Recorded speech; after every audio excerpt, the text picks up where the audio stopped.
Hello, wherever you are, whatever time it is. Welcome back to Logic. Today we want to continue to think about thinking. Okay? We want to pick it up right where we left off, but I'll give you a little review first. Now, so far I've identified thinking or reasoning with what the ancient Greeks called logos. And when Aristotle said that the human being is the rational animal, what he'd really said in Greek was, the human being is the animal that has the logos. And I said that this ability to think, or having the logos, refers to the ability we have to move out of our idiosyncratic perspective, where we are locked into our private viewpoints, the world of the idiotes, and we move into understanding the universal patterns that cut across our worlds of private experience, seeing what is same and what is different, in a universal sense, and being able to communicate that universal pattern, to speak about it, and so enter the world of the sophos, the one who knows. So the basic sense of logos as speech or speaking is combined with the sense of speaking as humans do, and the sense of communicating universal patterns. We've heard how logos is a word derived from the Greek verb lego, which has the original sense of gathering, of picking things out, seeing what's the same, and picking them out, like picking out the ripe from the unripe olives, and then counting or recounting, and then giving an account, giving a logos. It was also the word used when thinking in terms of what we call a ratio, the Latin translation of the word logos. As we might say 1:4, or 1/4. A fraction just means 1:4. Right? Or as the apple is to the earth. These were then combined into what the Greeks called an analogia, an analogy, or a proportion. As 1:4, so is 2:8. As the apple is to the earth, so is the moon to the earth. Now we also thought about the example of the dermatologist who listened to the logos of my skin way back in the day when I was an undergraduate. But a dermatologist could listen to the logos of anyone's skin, right? The dermatologist knows skin in general, as opposed to our idiosyncratic experience of my skin and what it feels like to be me. I also said that on this level, personalities and private opinions are worthless. All that matters is if you're in the common world of reason. Listening not to me, said Heraclitus, but to the logos, it's wise to agree. Now at this point, if we're in our classroom, which sadly we're not, I'd ask if you have any questions about what we went over last time. But remember, I've asked you to write those down and bring them to our Zoom sessions so I can answer your questions. If you don't bring questions, we won't have much to talk about, so I hope you bring a few. Now, think about language and how we orient ourselves in the world. We do this through classification into groups. Imagine you were sitting on the grass out by the pond, and of course you would have to be 6 feet apart from everyone else sitting with you. But because you're outside, maybe you won't have to wear a mask if there's no one around. Our strange world. Right, well, anyway, you're sitting out on the grass by the pond watching a group of birds. Some are white, some are black, some are large, some are small. Some have long, funny, curved yellow beaks. Some have short, little black beaks. And some are pecking for bugs. Some are standing on one leg with their wings spread out. And others dart about through the air or float on wings high overhead. Or one might even be sitting in the branches of the tree, eating a squirrel. When we use the category or concept of bird to talk about all of them at once, say if I said, all of the birds I saw sitting at the pond, we overlook the differences between them and think of the birds together as a group. We think of all of them as just simply birds. And if we think about it, we might even offer a definition to explain our grouping. We could say, well, a bird is 1, a warm-blooded mammal, 2, that has feathers, and 3, it lays eggs, and 4, It has wings and a beak. Now, this we would call the concept of birdness. Of birdness. And this is what it means to abstract, to form an abstraction. In logical abstraction, we single out what is common among the members of a given set of objects. Through it, a property or properties, certain characteristics are isolated, and the particular equivalences obtaining between the objects possessing that property comes to be regarded as an identity. So concepts have two sides, right? While they block out many of the world's tiny details, like the difference between having a long curved yellow beak and a short black one, right? They also allow us to group individuals together into categories or classes so that we can think about them as a whole. Concepts, then, can almost seem like boxes or bags or files into which we put groups of similar things. And these concept boxes often fit into each other, sort of like a set of Russian nesting dolls. You have a tiny little doll at the center. Well, you start out with a big doll, and you take it open, and then there's another doll, and you open it up, and there's a doll inside it. And you open it up, and there's a doll inside it, till you get to this tiny little doll, right? So too with concepts. Physical things, for example, that would be a big doll, includes organic things, and organic things include animals, and animals include mammals, and mammals include humans, and humans include students, and students include Eckerd students, and Eckerd students include logic students, and logic students include you. When we group together birds or students in this way, we group them together, then, in terms of something common, something that is the same, which makes them different. We look at the one and the many and try to pick, and this ability to do this is what makes us distinctively human. I'm not saying animals don't have traces of this or are on the way to this. Aristotle, for example, thought only humans have this ability, but now we know that parrots, yes, parrots have this ability to some extent, right? And so do dolphins and elephants and the great apes and types of monkeys and orangutans, but they don't have it fully in the sense that we do, in the sense that it defines us. We're the creatures who've taken this ability to classify and think universally to just an extraordinary degree, right? So though Koko, the great ape, might be able to recognize that a ball is round and a coconut is round, Koko can't do calculus, right? So this ability is what makes us distinctively human, because we've taken it to such an extraordinary degree. And also, I'm not claiming that this ability to think in this way is all there is to being human, just that it's an essential part, right? We also can sing, we can dance, we can paint, and we can look at the sky and wonder at it, right? And there's lots to being human. It's just that this ability to organize things in this way is essential to us, a very essential thing. In fact, think of how important this aspect is of being human. Think about trying to shop in a supermarket where things were not classified into groups, but arranged at random. You'd find your apples next to your light bulbs, your lemons off by the paper plates, the milk next to the tomato soup. You might find the bread with the batteries. Or imagine a library with no system of classification. Just shelf after shelf of books randomly placed together.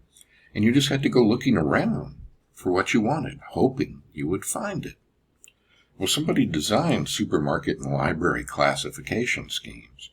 But in languages, we use a sense of ordering we are born into and that we take for granted. It just seems to be there. Take the word dog, for example, which groups together certain animals. It seems obvious. But as a child, an immense effort was involved for us in coming to see this. Notice how little children, when they first begin to use words, will get fascinated with one kind of animal and then insist that all animals are this thing. It's a dog. Yeah. It's a dog. No, that's a cat. It's a dog. No, that's a bird. My granddaughter Juniper would do this when she was 1.5, right? She was so fascinated with their family dog that every animal was a dog to her. But now that she's approaching 3, she wouldn't do that, right? She would say that's a cat, that's a dog, and that's a bird, as her ability to think in this way has become more developed. Now, all of this happened to us when we were very little, like with my granddaughter Juniper. And she'll forget that, how that happened with her, and we mostly forget it. But we have a case where a person experienced this later in life and was able to give us a report on this experience, Helen Keller. Helen Adams Keller was born June 27, 1880, in Alabama, in the United States, and she died in 1968 in Westport, Connecticut. And she was an American author and educator who was blind and deaf. And her educational training represented an extraordinary accomplishment, right, for the following reasons. Keller was afflicted at the age of 19 months with an illness. We think it was possibly scarlet fever that left her blind and deaf. She was examined by Alexander Graham Bell at the age of 6, and as a result, he sent to her a 20-year-old teacher, Anne Mansfield Sullivan, from the Perkins Institution for the Blind in Boston, which Bell's son-in-law directed. Sullivan, a really extraordinary teacher, remained with Keller from March 1887 until her own death in October 1936. Now, Helen's experience can help us understand what it was like for all of us before we understood how to listen to the Logos. Because we've all made the transition from not being able to form a concept to having one, but we've forgotten it. But it happened to Helen old enough, at about age 7, that she remembered it and could tell us about it.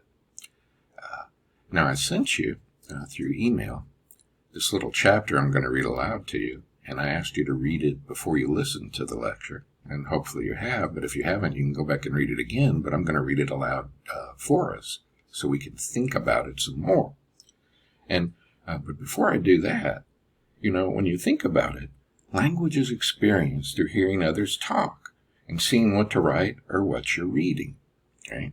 And without sight and hearing, language would not be possible for most people. As a child, Helen Keller did not even realize the existence of words. It never occurred to her that the doll she held in her hands was actually conceptualized by the word, and the word doll could apply to dolls other than her own. That this was a doll, and this was a doll, and this was a doll. She couldn't hear other people say that, right, and teach her that. She was blind and deaf, and this was when sign language was first being developed, and a sign language of touch, right, and that's what Helen's teacher would teach her. She would spell out on her arm, D-O-L-L, right? There'd be a hand sign for every letter, like this might be A, and so on. And she'd teach her the alphabet by touching her on her with the hand language, and then she'd begin to spell, and so she'd be able to go through what I saw my children go through and my granddaughter Juniper go through, which was through hearing, right? So, as a child, Helen didn't even realize the existence of words or the idea of a concept. And notice in what we read, before Sullivan began to work with her, Helen compared her experience to being at sea in a dense fog, right, searching for light. She describes it as the wordless cry of my soul. Then one day her teacher came into her life, showed her that there were names for the objects she was only able to feel, and rescued her from her wordless, conceptless world. Let's read through the chapter from her book together and think about that. So, this is from Helen Keller, The Story of My Life, Chapter 4. The most important day I remember in all my life is the one in which my teacher, Anne Mansfield Sullivan, came to me. I am filled with wonder when I consider the immeasurable contrast between the two lives which it connects. It was the 3rd of March, 1887, 3 months before I was 7 years old. On the afternoon of that eventful day, I stood on the porch, dumb, expectant. I guessed vaguely from my mother's signs and from the hurrying to and fro in the house that something unusual was about to happen. So I went to the door and waited on the steps. The afternoon sun penetrated the mass of honeysuckle that covered the porch and fell on my upturned face. My fingers lingered almost unconsciously on the familiar leaves and blossoms which had just come forth to greet the sweet southern spring. I did not know what the future held of marvel or surprise for me. Anger and bitterness had preyed upon me continuously for weeks, and a deep languor had succeeded this passionate struggle. Have you ever been at sea in a dense fog when it seemed as if a tangible white darkness shut you in, and the great ship, tense and anxious, groped her way toward the shore with plummet and sounding line, and you waited with beating heart for something to happen? I was like that ship before my education began, only I was without compass or sounding line, and had no way of knowing how near the harbor was. Light, give me light, was the wordless cry of my soul, and the light of love shone on me in that very hour. I felt approaching footsteps. I stretched out my hand as opposed to my mother, though I didn't know it was my mother. Someone took it, and I was caught up and held close in the arms of her who'd come to reveal all things to me, and more than all things else, to love me. The morning after my teacher came, she led me into her room and gave me a doll. The little blind children at the Perkins Institution had sent it, and Laura Bridgman had dressed it, but I did not know this until afterward. When I had played with it a little while, Miss Sullivan slowly spelled into my hand the word D-O-L-L. I was at once interested in this finger play and tried to imitate it. When I finally succeeded in making the letters correctly, I was flushed with childish pleasure and pride. Running downstairs to my mother, I held up my hands and made the letters for doll. I did not know that I was spelling a word, or even that words existed. I was simply making my fingers go in monkey-like imitation. In the days that followed, I learned to spell in this uncomprehending way a great many words, among them pen, hat, cup, and a few verbs like sit, stand, and walk. But my teacher had been with me several weeks before I understood that everything has a name. One day, while I was playing with my new doll, Miss Sullivan put my big rag doll into my lap also, spelled D-O-L-L, and tried to make me understand that D-O-L-L applied to both. Earlier in the day, we'd had a tussle over the words M-U-G and W-A-T-E-R. Miss Sullivan had tried to impress it upon me that M-U-G is mug, and that W-A-T-E-R is water. But I persisted in confounding the two.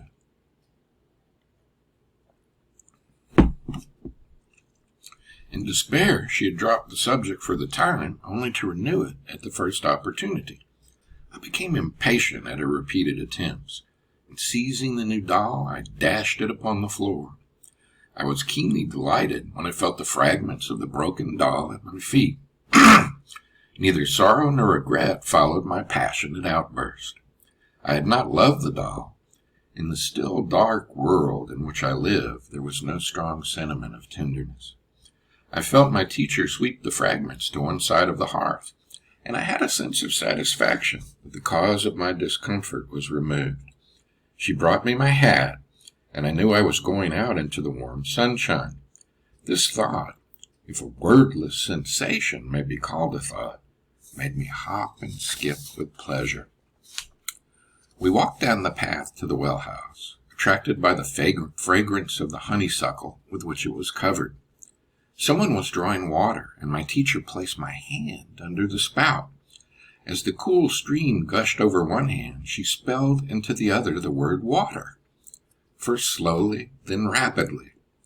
I stood still, my whole attention fixed upon the motions of her fingers. Suddenly I felt a misty consciousness, as of something forgotten, a thrill of returning thought, and somehow the mystery of language was revealed to me. I knew then that WATER meant the wonderful cool something that was flowing over my hand. That living word awakened my soul, gave it light, hope, joy, set it free. There were barriers still, it is true, but barriers that could in time be swept away. I left the well house, eager to learn. Everything had a name, and each name gave birth to a new thought. As we returned to the house, every object which I touched seemed to quiver with life. That was because I saw everything with the strange new sight that had come to me. On entering the door, I remembered the doll I had broken. I felt my way to the hearth and picked up the pieces, and I tried vainly to put them back together. Then my eyes filled with tears, because for the first time I realized what I had done, and for the first time I felt sorrow. I learned a great many new words that day. I do not remember what they all were, but I do know that mother, father, sister, teacher were among them. Words that were to make the world blossom for me, like Aaron's rod with flowers. It would have been difficult to find a happier child than I was as I lay in my crib at the close of that eventful day and lived over the joys it had brought me, and for the first time longed for a new day to come. Now this ability to recognize and communicate about universal patterns that Helen discovered, again, it's something we all went through, but we've forgotten about it. And it seems such a simple thing, but it's not. It's something astonishing, right? To recognize and communicate about universal concepts is a central part in what is meant by thinking, in the sense we are investigating. Without it, the world for us would be like it was for Helen, a very dark and confusing place, until she came to understand that everything has a name and knew what those names meant. So let's think about this a little more. Imagine with me another room full of dogs, say 6 of them, real particular dogs. We will say that these real dogs, these actual barking dogs, taken one by one, are particulars, are reference, particulars, particular things, particular existing things that bark and woof and wag their tails at us, right? And when we say all of these barking particulars here are of one type, that gives us the idea or concept dog. The word dog then, or the term dog, represents the universal, the idea or concept of dog that groups particular dogs together into one type of thing. So we have a universal concept and a particular referent.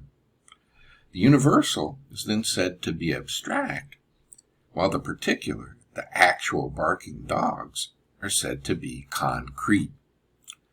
The word we use to name a concept is a term, and the term stands for the concept, and the term is given its meaning by the concept it stands for. Keep in mind that the term is the actual word in a language that stands for the concept. Thus, the German word for the concept of a dog is Hund. It's canis in Latin, and yet Hund and canis and dog all refer to the same concept.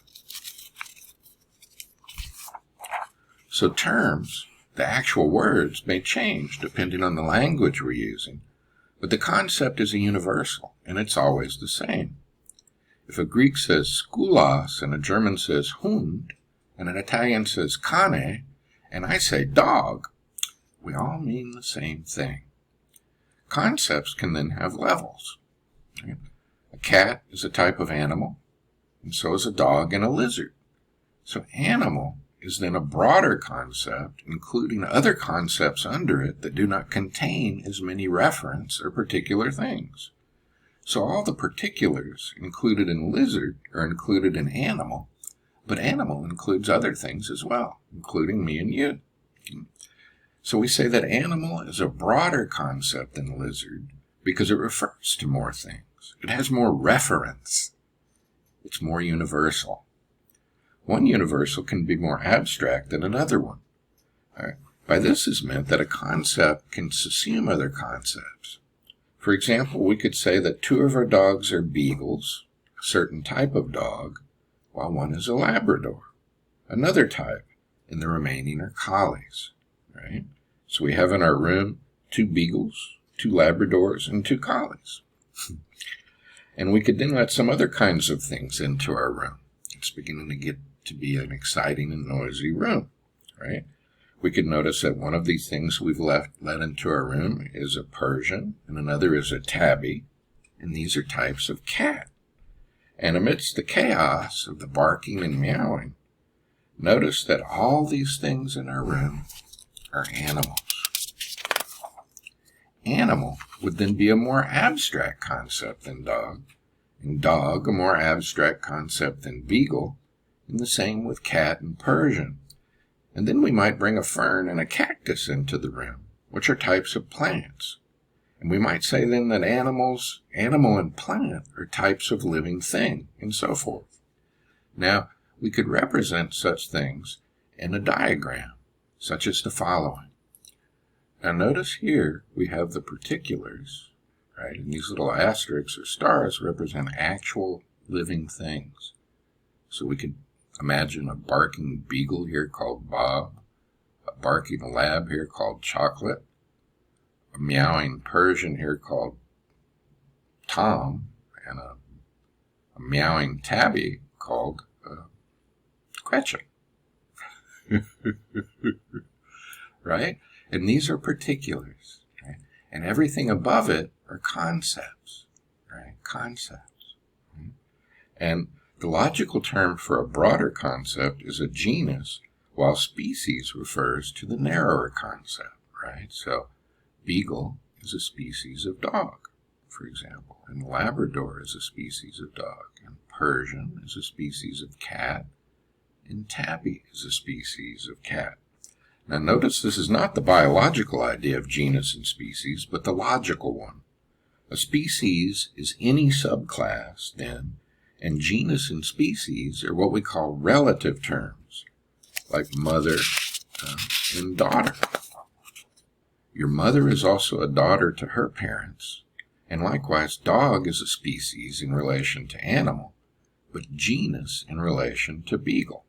Right? So beagle is a species of dog, the genus dog, but then in turn, dog is species of the genus animal, and then in turn, animal would be species to the broader genus living things, and so on. Here, fern is a species of plant, the genus plant, while plant, right, is a species of the genus living thing, and so on.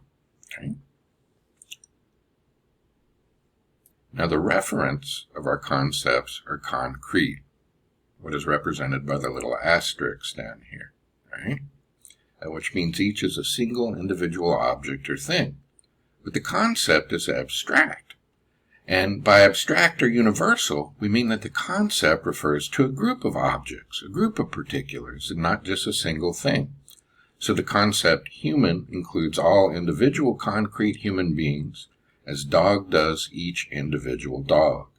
And we also mean that a concept, like dog, right, groups together numerically distinct things, that they are different things.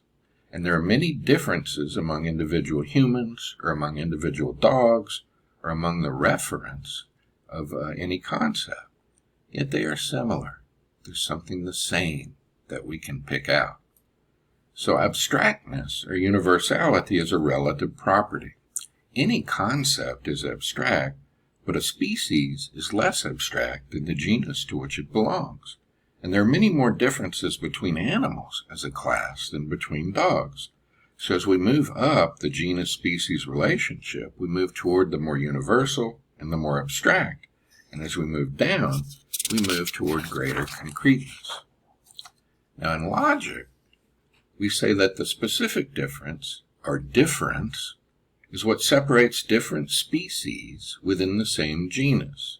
The difference simply being that characteristic or set of characteristics by which we can tell them apart. So what distinguishes the species or concept cactus from other species in the same genus plant, the broader concept, would be the difference. Characteristics such as absence of visible leaves, spininess, an enlarged trunk, and so forth. We can then identify these types, and then we might say, a cactus is a type of plant that has an absence of visible leaves with projecting spines and an enlarged trunk.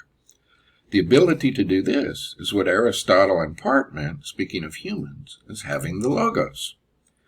We can also think of this in terms of what logicians call the comprehension and the extension of concepts, where comprehension refers to the quality or meaning of the concept, while extension refers to the quantity or number of things the concept refers to.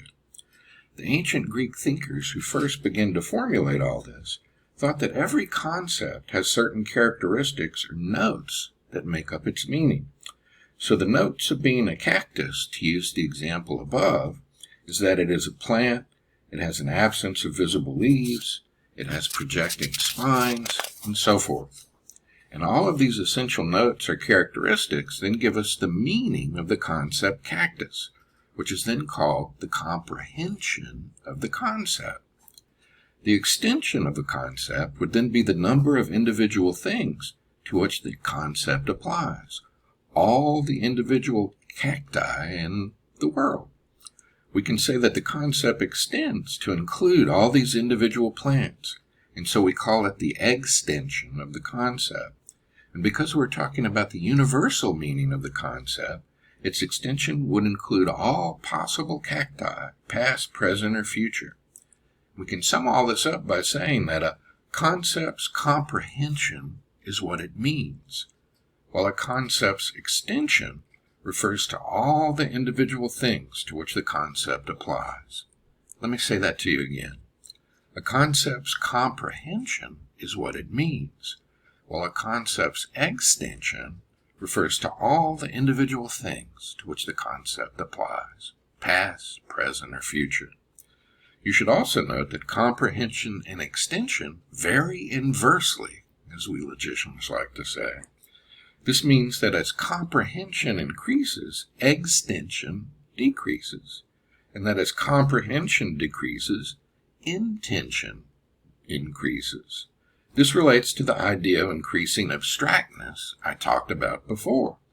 The more abstract a concept is, the greater its comprehension, the more things it refers to, the less the details apply. Remember our birds, right? And we knock out paying attention to all the details so we can talk about all the birds, right? Or dog, for example.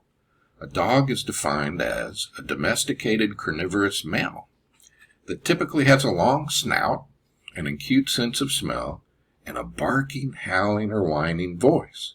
It is widely kept as a pet, or for work, or field sports.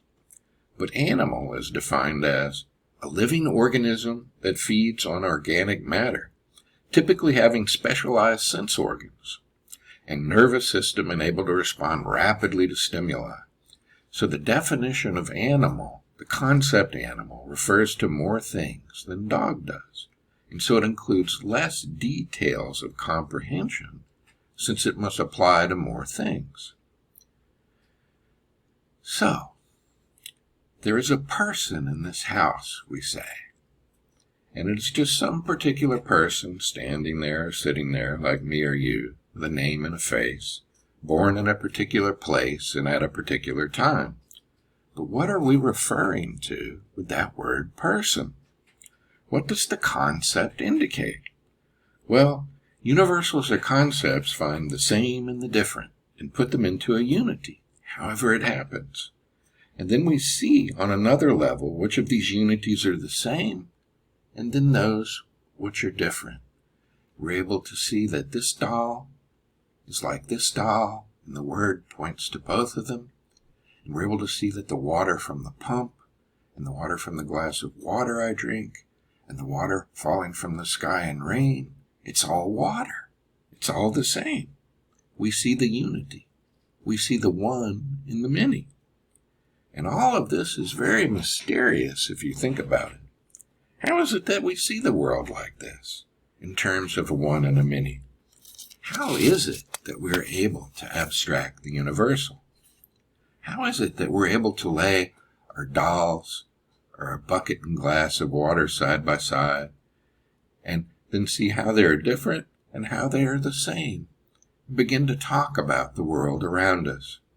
It all seems very ordinary until you really begin to think about it, until you really begin to think about thinking. It is often the ordinary things that we never really think about. That's one reason I love philosophy, because it's taught me to pay attention to ordinary things, to the things people take for granted, and to try to think about them and see them, right?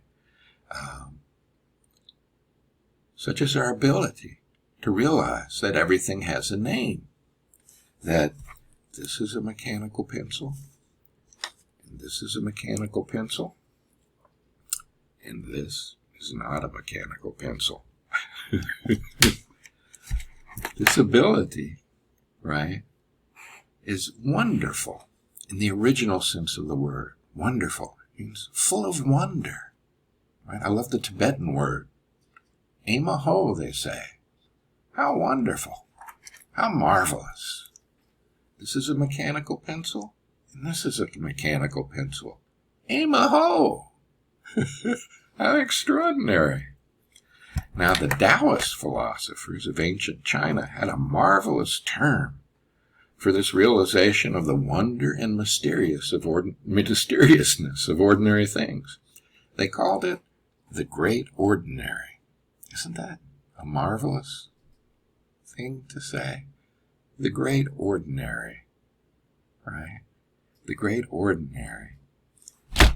Like eating your breakfast, right? There's a marvelous Zen story, right? Guy comes to the monastery, he wants to get enlightened and attain this fantastic knowledge about what it means to be human. And he waits outside the gate and they won't let him in. And he waits outside the gate. And finally they let him in. And the master asked him, why have you come here? And he said, I've come here to get enlightened.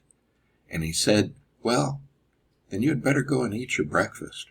And afterward, wash your dishes. And it said that at that moment, the monk was enlightened. Now, being able to comprehend a concept, give it a name, is something very ordinary in our experience. We take this ability to recognize universals or class concepts for granted, yet it is at the heart of our ability to make our way through the world in a distinctively human way. That is why Aristotle defined the human being as the being alone among the animals that have the logos. We are creatures who can think. We can do logic. It is quite wonderful if you really think about it, if you pay attention to the great ordinary. Thank you for your kind attention. I'll be talking to you again soon.